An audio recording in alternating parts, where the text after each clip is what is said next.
Hello everyone, welcome back to my channel, the place where we talk all things records. So in today's video I'm going to be taking you through my Beatles singles collection, so 45s, the single song records, and I'll be taking some from original presses, and also I'll be showing you my copies from my singles collection box set, which my grandfather very kindly gave me.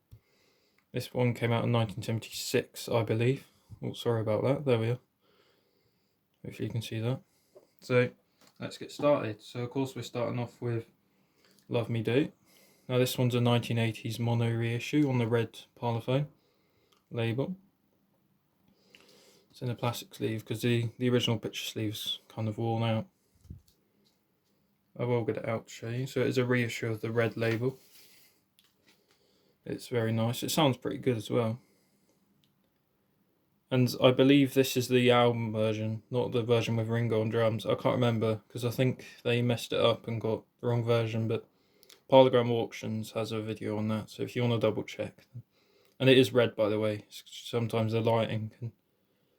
And the way to distinguish, the reissues is it will say mono there. That's a way to tell the 80s reissues. Now here's my copy from the box set. I will show some of the labels, but not for every single copy because they do look pretty similar. So here we are. They all have these nice picture sleeves. This one's got a bit damaged, but these are all, well, the earlier ones are on the boxed EMI label in the set. So from the early 60s singles, these are on the box labels, but of course the later ones are on the Apple. So there's Love Me Do. Oh, wrong way around. And P.S. I Love You.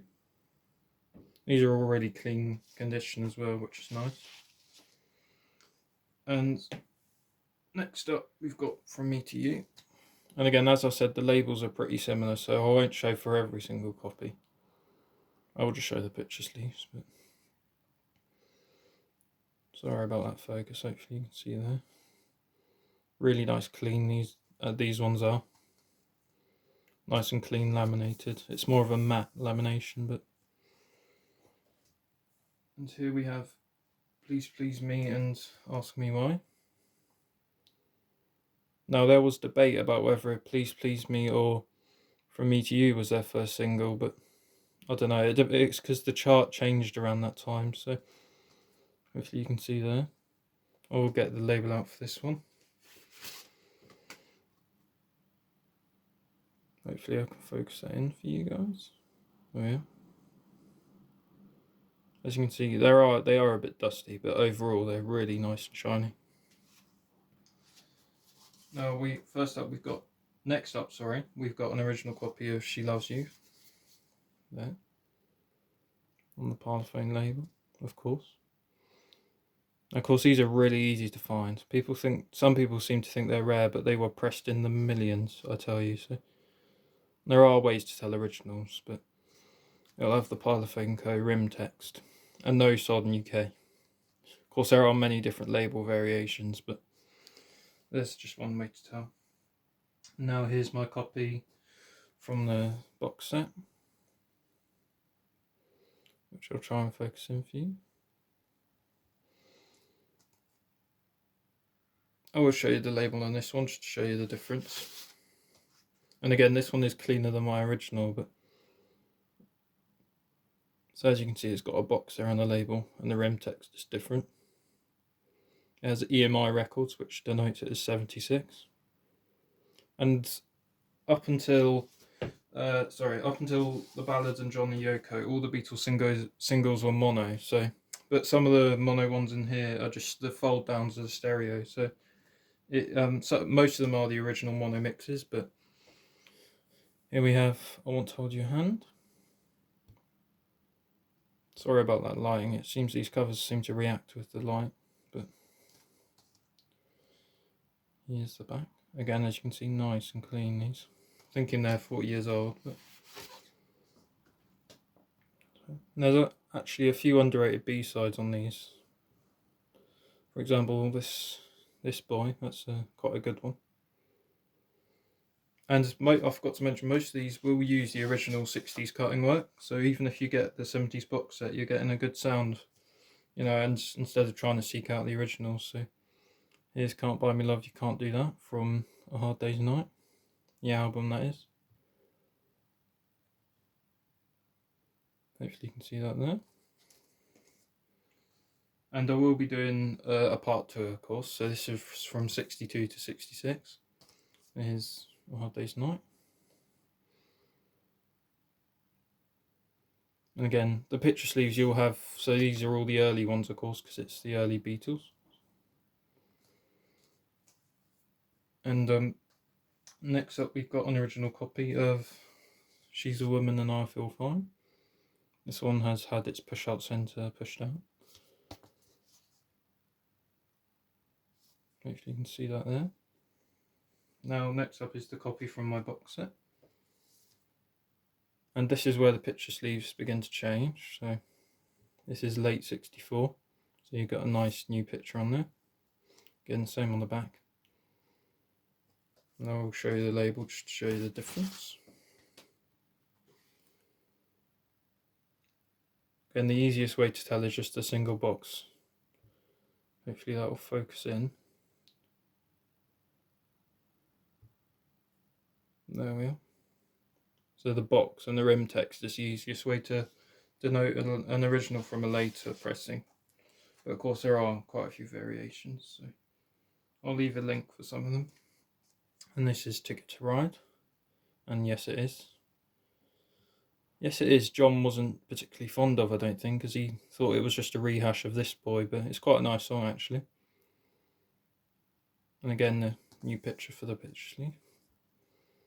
And this box set's quite valuable now, I think, because of course you can get all the BC13 and that, but the singles ones, I think they tend to go up in value now.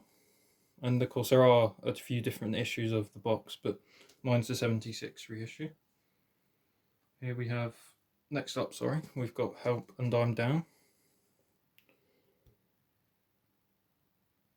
And Help, this is the mono version, because of course the mono version had a complete different vocal track. And again, they're on the back, they just have the label and the songs on them, so that's quite nice actually. And the box is quite sturdy as well. So next up we have quite an early original copy of Day Tripper. It's worn out, of course, but so this is an early copy because it's got the parlophone rim text, and that was originally from 64, and in 65 they changed over to the gramophone, so this is a very early copy, and it's got Southern UK. And on the B side there, we can work out. Well, sorry, this is actually a double A side, really, but on the side B, I guess you call it. And again, it's got the parlophone on side B, side 2 as well. Sorry, so that shows it's a very early one. Sometimes you can get crossovers, etc. And as I said, they did change over to the gramophone, so that's just one way you can tell. And also, just to note very quickly, I will be doing the EPs in two separate parts again in a different video, because I haven't yet got all of them, so I wouldn't want to make a video until I have the whole collection to show you. So I will be posting that in the near future, so stay tuned for that.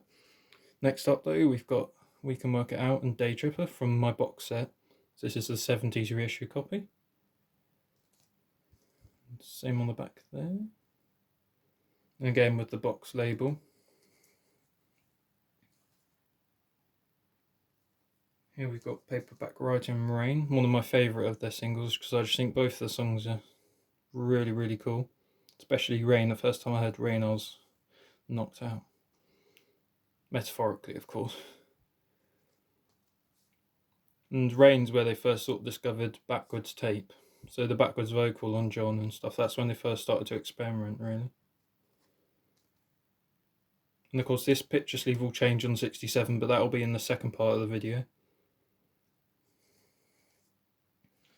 Here we have Yellow Submarine and Eleanor Rigby, which I do not yet have an original press of, but it was just nice to have them all in this box set. I will show you the label on this one, just in case you want to look at it. I'll take it out now. And this changes, of course, in '68 for the singles because they went onto the Apple label. But oh, I almost dropped that. The Lino Rigby. Of course, these are all mono, but Yellow Submarine, I believe, is a stereo fold down for this box set. The original singles are, of course, true mono, but this box set, I think some of them they just mixed down because it was easier. You can tell because the opening guitar doesn't start until in the word town, which is notable on the stereo version. So that's it for the first half of my singles collection. I'll be posting maybe a video in between each of these parts, so thank you for watching and I hope you stay tuned for part 2.